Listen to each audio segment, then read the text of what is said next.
Welcome to Money Briefing. 2026 is here, and with it comes a harsh reality that millions of Social Security beneficiaries are just now discovering. That 2.8% cost of living adjustment you were promised has essentially vanished before it even hit your bank account. This is the breakdown of what is actually happening to your benefits right now, and why so many people are shocked when they see their January payment. Over the past several weeks, beneficiaries across the country have been receiving their Social Security statements in the mail. They open them expecting to see their new higher benefit amount reflecting that 2.8% COLA. What they find instead leaves them confused and frustrated.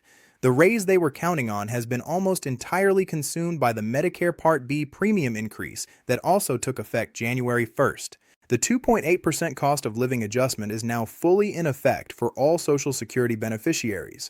SSI recipients received their first higher payment on December 31st since January 1st fell on a holiday. Social Security Retirement and SSDI beneficiaries will see their adjusted amounts over the coming weeks as payments roll out according to the Wednesday schedule. The average Social Security retirement benefit is now $2,071 per month in January 2026. The average SSDI benefit is now $1,630 per month. For the average retirement beneficiary receiving around $2,000 monthly, the 2.8% COLA translates to approximately $56 more per month. That sounds helpful until you factor in what happened on the other side of the ledger. The maximum Social Security benefit for someone who earned the taxable maximum for 35 years and waited until age 70 to claim is now $5,251 per month. This is an important number to understand because you will likely see headlines announcing these amounts. When you see a title claiming $5,251 checks arriving this month, that is simply the new maximum benefit. Very few people actually receive this amount. Here is where the math gets painful. The Medicare Part B premium for 2026 is now $185.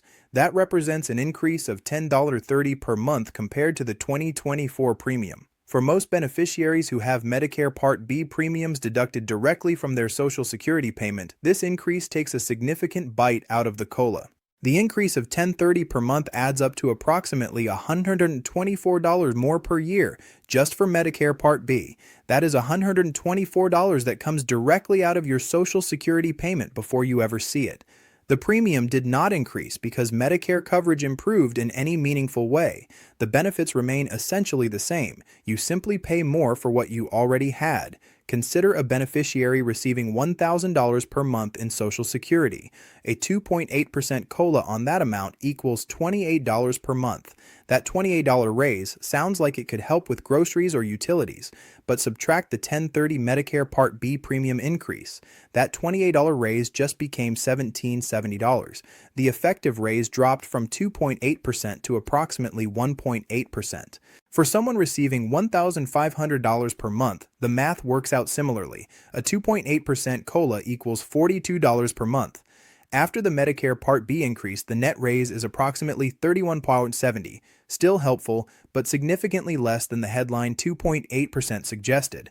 For those receiving lower benefits, the situation is even more difficult. Someone receiving $800 per month gets a $22.40 COLA increase. After Medicare, they keep roughly $12.10. Someone receiving $600 per month gets $16.80 from the COLA and keeps only about $6.50 after Medicare. At certain benefit levels, the Medicare premium increase consumes nearly the entire COLA. There is an interesting pattern that has emerged over the past several years regarding the COLA and real inflation. The official COLA calculation consistently comes in at approximately half of what real-world inflation actually feels like for fixed-income households. For 2026, the COLA is 2.8%. Real inflation, as experienced by seniors purchasing groceries, paying utilities, and covering medical expenses, was closer to 5.5 or 6% in 2025. For 2025, the COLA was 2.5%, while real inflation felt closer to 5%.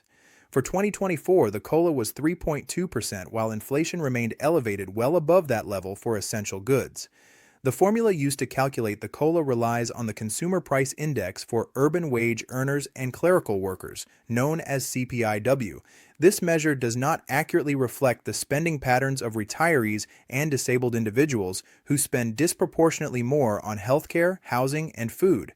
The result is a COLA that consistently fails to keep pace with the actual cost increases beneficiaries face. For beneficiaries who also receive SNAP benefits, commonly known as food stamps, the situation compounds further. When your Social Security benefit increases due to the COLA, your gross income increases. SNAP eligibility and benefit amounts are calculated based on income. A higher Social Security payment can trigger a reduction in SNAP benefits.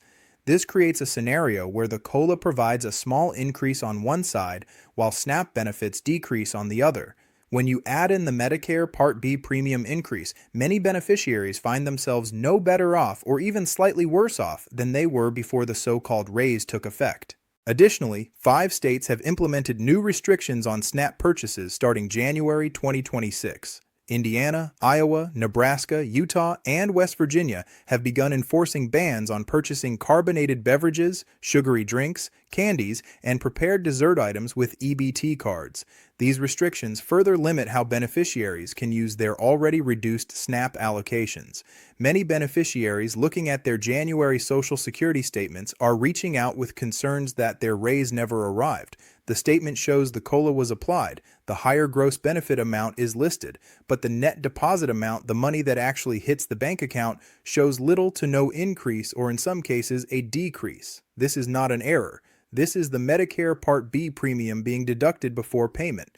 For beneficiaries who had additional withholdings for Medicare Part D, supplemental coverage, or other deductions, the net amount can look even more surprising. When reviewing your statement, look at the gross benefit amount first. That number should reflect the 2.8% increase over your 2025 amount. Then review the deduction section. The Medicare Part B premium of $185 standard or higher for those with income-related adjustments will be listed. Any other deductions will also appear. The final net payment is what remains after all deductions. The new federal SSI maximum for individuals is $960 per month for 2026. For married couples where both receive SSI, the maximum is $1,450 per month. These amounts reflect the 2.8% COLA increase.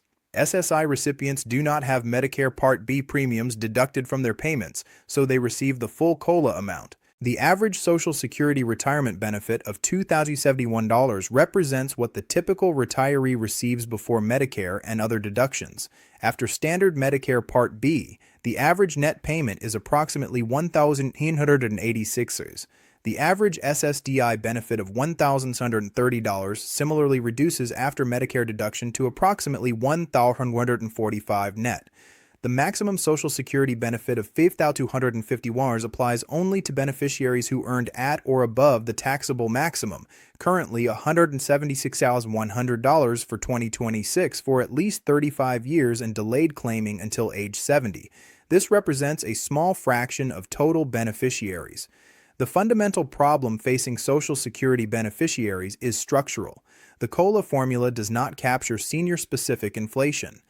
Medicare premium increases are not coordinated with COLA announcements to give beneficiaries a clear picture of their actual raise, and the purchasing power of benefits continues to erode year after year. Congressional proposals to change the COLA formula to one that better reflects senior spending patterns have been introduced repeatedly but have not advanced. The Consumer Price Index for the elderly, known as CPIE, would provide a more accurate measure, but would also result in higher COLAs and increased program costs. For 2026, beneficiaries must work with the reality of what they actually receive. That means the net amount after Medicare, not the headline COLA percentage. Planning monthly budgets based on the gross benefit amount will lead to shortfalls. The net deposit amount is what matters for covering expenses.